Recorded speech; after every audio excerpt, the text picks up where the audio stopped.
here's the math that I'm doing. Is it worth trading up to 7 or 8 for Sauce Gardner and what that will cost?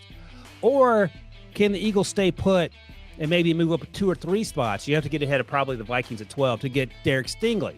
And then another name to keep an eye on is Arnold Ebiketie out of Penn State. Temple transfer, another insane athlete off the edge who's still sort of learning the position, and he's going to get better as well. Maybe he's there at 51.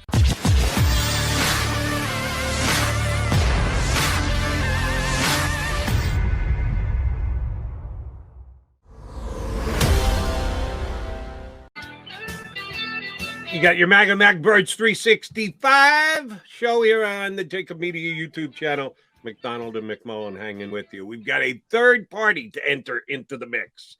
The countdown is on just 15 days before Roger Goodell goes to the podium and says, with the first pick, the Jacksonville Jaguars select. Who's that going to be, Ryan Wilson? Thank you very much for joining us. Who's going to be the first pick by Roger Goodell 2 weeks from tomorrow night? Jody, John, thanks for having me on, guys. That is the question because, Jody, I told you this the other day on the radio. There is no Trevor Lawrence. There is no Joe Burrow. There is no even Kyler Murray, a guy who played another sport but was so good that he was considered the first overall pick by the time the draft happened. So now we're left to figure out, is it going to be a defensive player or an offensive lineman? The Jaguars have a ton of needs. That's how you get the first overall pick 2 years in a row. Aiden Hutchinson is my number one player. That doesn't necessarily mean he's going to Jacksonville because they've drafted edge rushers in the first round in 2 of the last 3 years. And I think the story there is if you keep drafting edge rushers, it's not going to make your team much better than they have been. So personally, I would take an offensive tackle. I would take Ike Ekwonu, who I love, or even Evan Neal, if that's your guy, if you're GM Trent Baalke, because that immediately helps your quarterback, Trevor Lawrence, who took close to 5,000 sacks last year. Yes, you franchised Cam Robinson, the left tackle. Yes, you signed Brandon Scherf from Washington to play on the interior there. Keep going. Don't let up. You have a ton of picks. You pick at 1. You pick again at 33. So if I were the Jaguars thinking about some combination of offensive lineman and edge rusher, I would go offensive lineman first because that's a little deeper at the top of the draft. Come back at 33 and get an edge rusher who will be plenty good enough to help you on a team that obviously needs plenty of help. That said, Travon Walker's name I haven't even mentioned out of Georgia. He's going to be in the conversation as well. So I think it's going to be down to 3 guys, Aiden Hutchinson, Travon Walker, and then whether you like Evan Neal or Ike Ekwonu. It sounds like listening to the sort of media, social media, draft media tea leaves, which at this time of year you really can't trust, that it's going to be on the defensive side of the ball. But, man, the Jaguars have no reason to tell people what they're going to do. So I think that offensive lineman is very much still in the mix. Ryan, I'm going to give you a fourth option for Jacksonville. Trade the heck out. Could they trade out? It's not the year, we look at this draft, and as you mentioned, there is no Trevor Lawrence. There is no, everybody likes a different flavor. You mentioned a number of the names who could go number 1 overall, but I know Doug Peterson well, and I know where he comes from here in Philadelphia. And before that, Andy Reid, and before that, Andy Reid here in Philadelphia. And the Eagles like offensive linemen. But Jacksonville is such a wild card because Trent Baalke, as you mentioned, Tony Khan's out there, playing wrestling. We don't know what they're going to do. It's rare that you have such a wild card at the top of the draft, but why don't they just trade out if the option is there? Yeah, I mean, that's the best case scenario. I was talking to someone in the Jags organization at the Senior Bowl, and they said, man, I hope these quarterbacks ball out this week because we would love to have the opportunity to get out of here. They didn't quite ball out. They held their own. They did a good job. But again, there was no sort of changing of opinion to the point where I think that a team would be interested in trading for a quarterback. That said, if a team loves an offensive lineman or if a team loves Aiden Hutchinson or Travon Walker, they could be convinced to trade up. Now, they're not coming from 19 or 20, but perhaps they're coming from 4 or 5, where the Jets, who have pick 4 and pick 10, and the Giants have pick 5 and pick 7, maybe they could be interested. But I'm sure at this point the Jaguars will entertain any offers because, as you know, there's not going to be a game-changing player that you draft that's going to take your team from 1 or 2 wins to 10 wins. And I think if they're forced to stay put, I think it's a lot more interesting than just the sort of media assumptions that they'll go defense and probably Hutchinson or Travon Walker out of Georgia. I need your ability to judge cornerback talent, Ryan, because John and I are Eagle-centric guys. And last year, John makes this point all the time, and I agree wholeheartedly with him. The Eagles, when the draft got to a particular spot, had three guys they wanted to get their hands on who were still left on the board, two of which were cornerbacks and one of which was a wide receiver. And the cornerbacks went back-to-back picks in the first round. They said, we better go get Devontae Smith. So they moved up the two spots to get him. The two cornerbacks that went in the top 10 last year, coming into the draft, better than Sauce Gardner, pretty much equivalent to Sauce Gardner, not as good as Sauce Gardner. Everybody wants to see the Eagles somehow finagle a way to get their hands on Sauce Gardner. How good is he? How aggressive will the Eagles have to be if they want to move up and take him? Couple of picks, 5 picks, 10 picks. How far is it going to take for the Eagles to be able to get in a position to take Sauce Gardner, and should they? Well, first things first, you can thank the Saints for that insane trade where the Saints, I don't care which chart you use, didn't win that trade. I mean, the amount of stuff they gave up to get up, move up a few spots, and still don't position themselves for an offensive tackle if that's the plan, and they may not position themselves for wide receiver if that's the plan. We'll see what happens. I don't think the story is finished yet for the Saints, but that's great news for the Eagles. So J.C. Horn and Sauce Gardner are probably comparable in that over the summer prior to them coming out, they weren't yet a finished product. I remember watching Sauce Gardner over the summer thinking, sweet Jesus, he's long and he's fast. I wanted to be a little more physical, and he was a lot more physical this year, and he's my top cornerback. And it's close. I'm not going to say it's not even close. We just know that Derek Stingley only played 3 games last year because of the foot injury and never quite replicated what we saw in 2019. I still think he's going to be a really good football player. That said, so with Sauce Gardner, I think we knew Patrick Surtain was going to be a really good player. I mean, we knew it because he played at Alabama. We knew it because he sustained that play for several seasons there, and we knew it because his dad was a really good football player too. And they all sort of added up. So I wasn't surprised that they went close together by the time the draft rolled around. Jesse Horn did himself a lot of favors with the way he played at South Carolina before. I think he opted out towards the end of the season once he made a coaching change. As for Sauce Gardner, there are very few holes in his game. He didn't play in the SEC, but when he played SEC opponents, he looked like he belonged there, and he looked like he belonged each and every week. I mentioned I wanted him to get more physical. He got incredibly more physical, both within the route and coming downhill in run support. This guy gave up exactly 0 touchdowns throughout his college career. That gets your attention. And he's squeaky clean off the field. I think he said at the combine he'd never had a drink or smoke. So you know his body's in slightly better shape than mine, so that's good for him there. Now the question becomes, how far are the Eagles going to have to trade up? Look, he's going in the top 10, and then the question becomes, would the Jets consider him at 4? And I don't even think that's outrageous. Now, the Jets may want to go in another direction, may want to get an edge rusher, wide receiver, whatever, but I think the conversation probably starts around 4 or 5, and that's where you need to get to.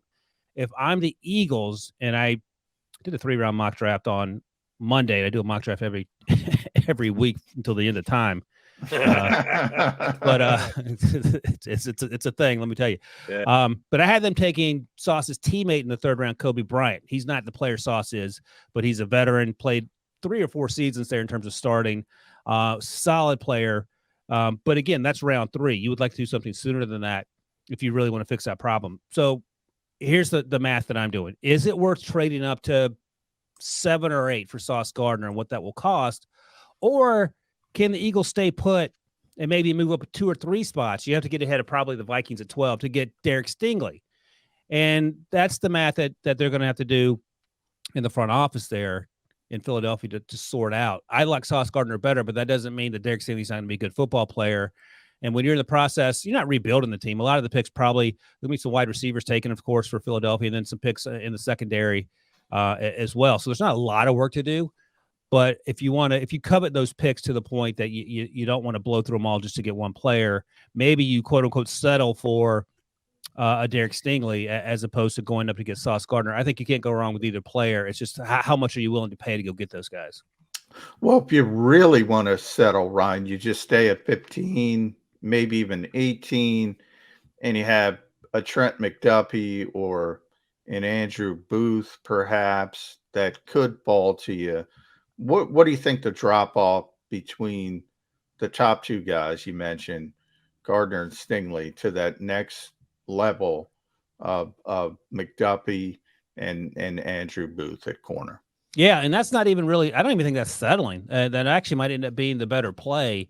Trent McDuffie is a fantastic football player. I'm on the East Coast. You guys are on the East Coast.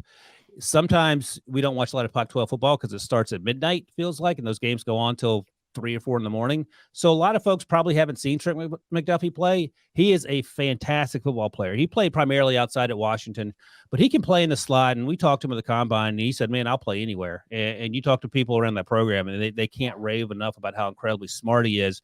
He will tackle you. There's no concerns about him tackling. He is fantastic in coverage. He moves well in space. I think he had really good times at the combine.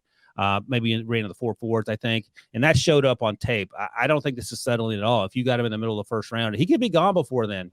If you got him there and had to give up nothing, that's a home run. Andrew Booth is another guy I like a lot out of Clemson. He just hasn't played a ton of football.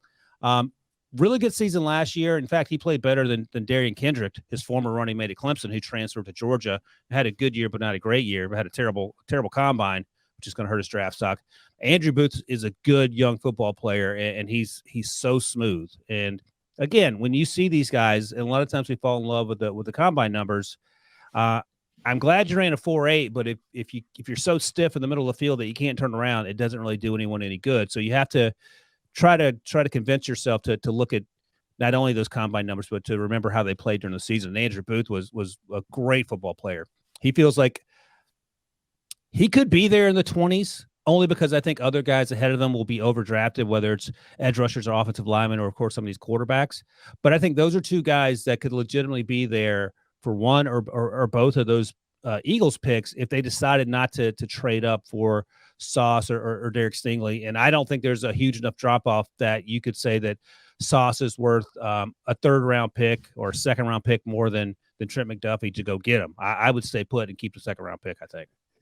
Unless, of course, you're on the air on CBS Sports Radio till 2 o'clock in the morning. Then you are up watching Pac-10 football. Yes, there you go. While you're doing a show. You just can't zero in as much as you would like to do, but I digress. All right, hypothetical question for you. And it's something that John and I have kicked around plenty leading up to the draft.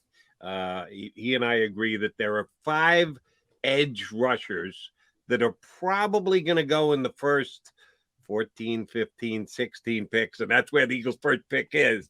They may or may not get a shot at one of the top guys. If you take a Jabo out because of the injury and you don't say he's the top 5, 3 are going to go in the top 5, 10 max, and you get Karlaftis and maybe Jermaine Johnson into the mix.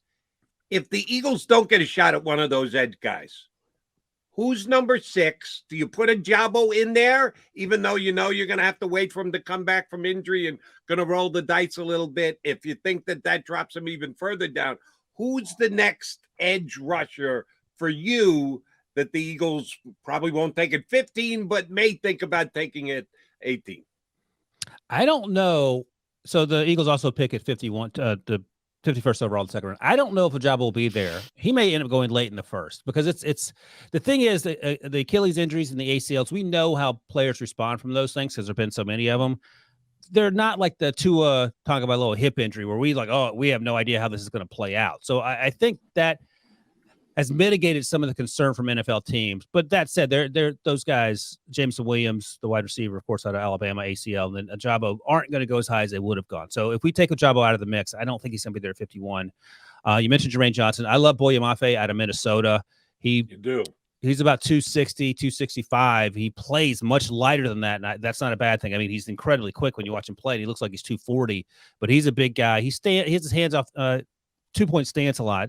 Doesn't put his hand in the ground, but that doesn't mean he can't do it. That's just something he'll have to learn. He is fun, and I like him better than George Karlaftis. So George Karlaftis would be, I have a second round grade on Karlaftis. Wow. I know some teams, and I've talked to teams about this. They don't consider him, at least some of the ones I talked to, don't consider him a top 10 pick, probably more late first round.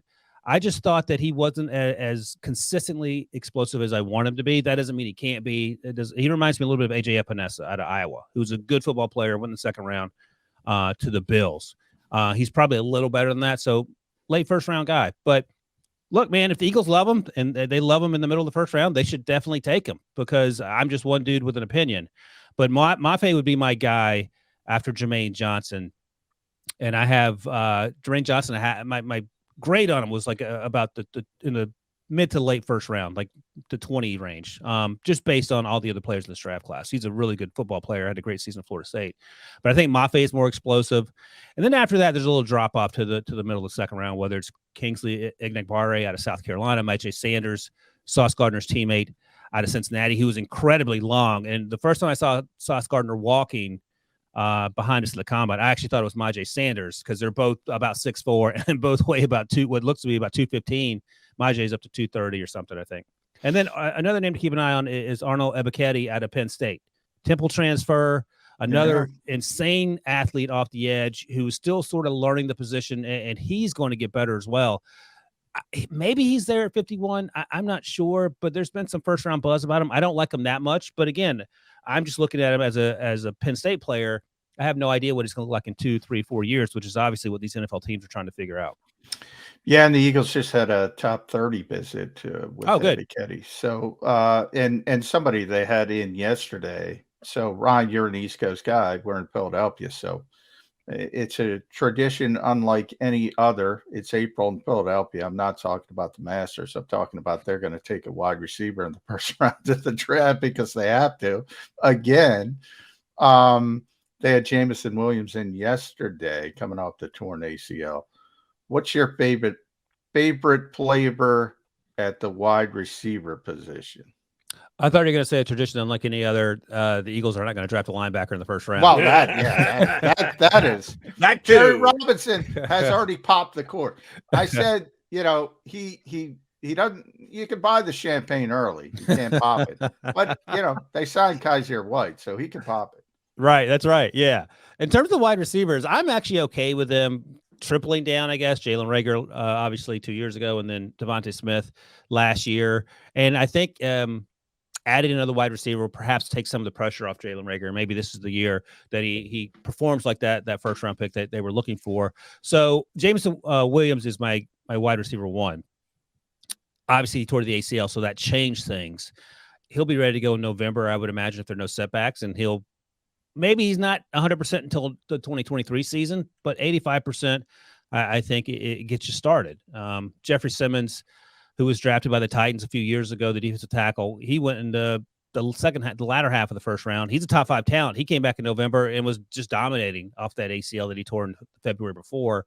So I don't think it's a huge concern, but if you're a coach, you want a player in August. You don't want him around Thanksgiving. So as we sit here, Garrett Wilson is my wide receiver one at Ohio State. I love the way he plays. He would be 1B if Jameson Williams was completely healthy. He reminds me in terms of his athleticism and his playmaking ability and his ability to get the line of scrimmage of Odell Beckham at his best. And that's pretty good. I think he goes in the top 10. He could even go 8 to the Falcons there because they have so many needs. 1B for me is Drake Jackson out of USC, 6'4", about 215. His pro day is coming up later this week. He hasn't had it yet. And I don't think he ran prior to that at the combine. I think he had some nagging injury. But he played with Michael Pittman at USC. I think he's going to be better than Michael Pittman, who went in the second round to the Colts. And I like Michael Pittman a lot. He's a high-point catch machine. He's a contested catch machine. There's some, rumblings that you read online that he doesn't separate. I'm ignoring all those. He separates fine. If you watch him play, again, Jody, if you were watching those USC games while you were working, you saw him running past guys consistently.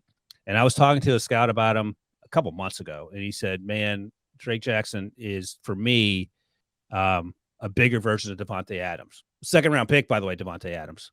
So I think it just reinforces the fact that we don't know what we're talking about. Like, you go look at that draft class where Devontae Adams went in the middle of the second round, and you're like, what are you guys smoking? But it's at this point, and this is something that I have to combat all the time, it's groupthink, and you hear things, and you hear things enough, you start to believe it. So I have to try to convince myself of what I believed in December and January and sort of reinforce those things. And then after that is Treylon Burks, who ran a 4.55 at the combine, and that got some people's attention. But again, another guy who played against SEC cornerbacks and safeties and dominated. And he was, again, running by guys with that 4.55 speed. If you like Juju Smith-Schuster, if you like Deebo Samuel, if you like a little bit of A.J. Brown, but not quite that fast, Traylon Burks is the guy for you. And I like him a lot. And I think that he makes sense. He would make sense in Philadelphia because he lines up in the backfield sometimes. He runs end arounds. He has a speed to turn the corner. But I think if he doesn't go there, Green Bay makes sense. Kansas City makes sense. Pittsburgh makes sense. They just lost Juju Smith-Schuster to KC. So there are a lot of guys there. A lot of teams there that make sense for Traylon Burks. Then finally, I'll mention Chris Olave, who typically I have going in the second half of the first round. Not as explosive for me as Garrett Wilson. I thought Garrett Wilson played a little faster, even though Garrett told me at the combine that Christian Olave was faster than he was. Didn't play that way, and he's still a good football player, great route runner. If I'm the Eagles, he's a good ball player, but he's not a game changer. He's not a Traylon Burks for me. He's not a Drake Jackson. He's not a Garrett Wilson, but someone that can certainly help your football team. All right, a tradition above and beyond all others, including the Eagles not taking a linebacker since 1979, is the Eagles have never taken a safety with a first-round draft pick. But what if? What if? I'll go to the maximum. Forget about pick 15. The Eagles have a player, wide receiver, an edge rusher that's fallen to them, and they're excited about it, and they can't pass, and they take him. Let's go to pick 18. Between those two Eagle picks, the Chargers and the Saints decide not to take the best safety on the board. That Kyle Hamilton falls all the way down to 18. Does Howie Roseman say, forget history, forget the devaluation of the safety play? We've got maybe the best football player in the draft sitting there at 18, and we have a hole at safety by a matter of fact. Can Kyle Hamilton fall to the Eagles in this upcoming draft? Look, never say never. Don't forget, Derwin James fell down to 17 or wherever he fell to when a few years ago when the Chargers took him. And at the time, it was sort of confusing, and it's played out to be sort of a confusing pick because he should have gone much higher. He struggled with staying healthy, but when he's healthy, he's a game changer. And the thing about Kyle Hamilton is he ran to the 4.7s at his pro day. That wasn't great for sure. I think he ran 4.59 at the combine, which is no issue whatsoever. But he plays much faster than that. And if you are willing to overlook the combine or you were asleep that day and didn't see those numbers, you're like, this guy's a top 5 pick. And the thing is, he does play deep safety, but he can also play in the slot. He can play in the box. He can play apex defender. He can do a million things for you. And sweet mercy, if he's there at 18, you almost have to take him. And as you point out, Jody, he does fill a huge need. I thought you were going to ask me about the safeties number 2 or number 3 that might be there, but I'm going to the top.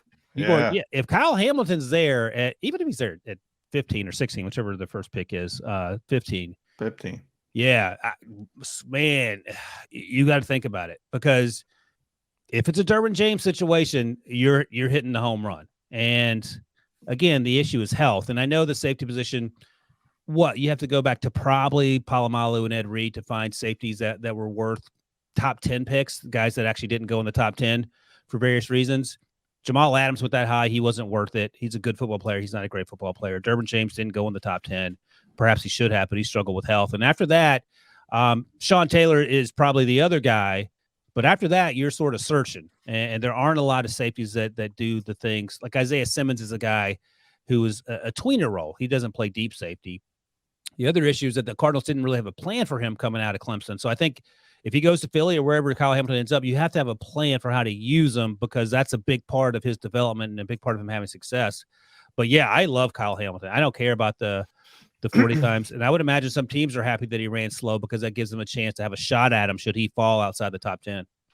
Ryan, last one from me. And before I get to it, I want to mention everybody follow Ryan Wilson on Twitter at Ryan Wilson CBS. You can read him at cbssports.com. Pick 6 pod as well. Listen to that and your favorite podcast place. But Ryan, you alluded to it a little bit earlier, and that's the trade with the Eagles and Saints. And no matter what draft chart you want to look at, you say, what the heck is Mickey Loomis thinking? On top of it, by the way, the Eagles pick 15, the Saints pick 16. The Eagles pick 18, the Saints pick 19. Even in that little microcosm, you go, what the heck is this guy thinking?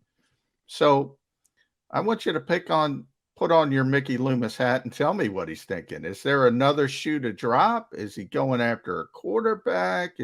Because look, as much maligned as this quarterback class is, if you believe in a guy, and you talked about the group think that can be around draft Twitter, whatever you want to call it, if Kenny Pickett turns into a star and you draft Kenny Pickett, you're going to look good in 5 years. So what do you think the thought process for Mickey Loomis was?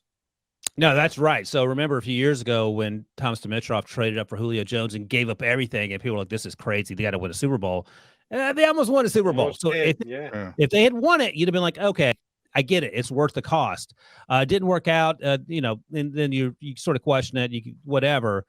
But here's the other thing about the Saints. A few years ago, they traded back into the first round, and everyone was like, oh, they're getting Lamar Jackson. They drafted Marcus Davenport, the edge rusher out of UTSA. Yeah. And Davenport's a good player, but I would imagine if Mickey Loomis and Sean Payton at the time had a time machine, they're taking Lamar Jackson, Drew Brees' feelings. We don't care about them. So knowing that bit of history, I have no idea what the plan is. It seems to me upon first viewing, you're not getting, I mean, you could get Kenny Pickett at 16, and maybe you felt you had to leapfrog somebody who was going to get him. But the thing is, when the 49ers moved up to number 3 last year, that was actually in early March. But they got to 3, so you knew they were going to get one of those 3 quarterbacks.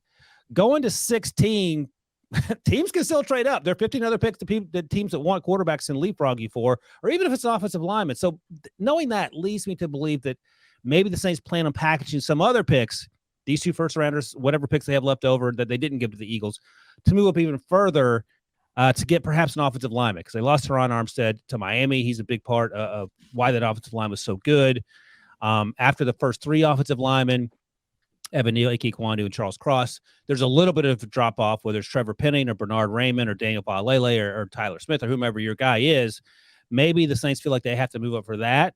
But it still doesn't make a lot of sense, because you're giving up everything for the 4th best left tackle, or maybe the 3rd best left tackle in this class. And maybe that left tackle ends up being Orlando Pace, but he hasn't yet shown himself to be on that path, whomever that is.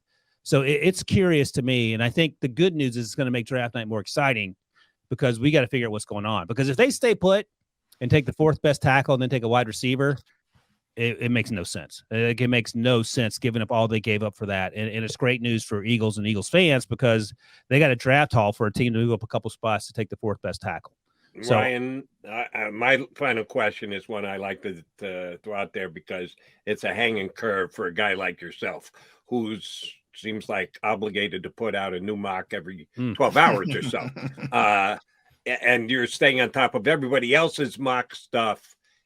Give me the player, either upside, downside, either the guy who you can't believe isn't being mentioned is the top half of the first round guy that you're seeing him mocked in the 2nd round or the 3rd round. You're going, this is one of the 15 best football players in the draft. What the hell are you guys doing? Or the guy who is up there in the top half of the first round, who's a first rounder, and you think is more like a day 3 guy. Give me the guy that you either think is being by others, as compared to your scouting, either blatantly overrated or blatantly underrated. I'll give you 3 guys. So Christian Watson, the wide receiver out of North Dakota State, small school guy, FCS guy, but he's 6'5". Played with Trey Lance a few years ago, and if you watch Trey Lance his final year there, you're like, who is this guy that keeps making plays down the field? And it was Christian Watson. He's a track guy from Florida, somehow got out of Florida, and obviously crushed it at FCS level. But he went to the Senior Bowl, and he looked like he came out of Alabama, not like he came out of North Dakota State. He very much belonged there. He ran really well, maybe in the 4.4s, maybe a little faster than that at the combine if you go look. He's a guy that I absolutely love. We talk about all these wide receivers he talked about earlier. He's a 2nd round guy who perhaps sneaks into the 1st round, and I would 100% be on board with that. I love his game. Another guy is Jalen Petre. We talked about safeties here. He's out of Baylor, plays a lot in the slot. He can play deep. You can put him in the box. He can blitz off the edge. Another really good football player. I don't think he makes it in round 1, but if he's there at 51, and he may not be, that's certainly someone that the Eagles should consider. And then Brian Cook, the other safety that I'll mention out of Cincinnati, converted cornerback, transferred from Howard, played with Sauce Gardner, played with Kobe Bryant and Majay Sanders in Cincinnati, and was sort of the orchestrator of that defense from center field. Another guy, and all these safeties are so versatile now. He plays in the slot. He has that cornerback background, and he will thump you in the run game coming downhill, but he also has coverage skills. I think I like him more than most other media folks. I know NFL teams they sort of have their eye on him as well, but those are three players that we haven't heard a lot about. May not make their way into the first round, but I think in a few 2-3 years, we'll be talking about those guys as guys that perhaps didn't get drafted as high as they should have. His next mock is due to come out in about 8 minutes, as a matter of fact. We appreciate you jumping on with us, Ryan. Thank you very much. We'll either get you on one more time before the draft or shortly after the draft. Thanks for giving us the insight today. Absolutely, guys. Thank you. Ryan Wilson does a heck of a job. We just on my CBS weekend show on CBS Sports Radio this week. I had not had Ryan on as a guest before. I said, damn, this guy knows what he's talking about. And we need to punch him up on Birds 365. So we did. Thank him for doing the spot with us. All right, John McMullen, Jody McDonald, Mac and Mac guys. We got to come back, put a bow on the show. Stick around.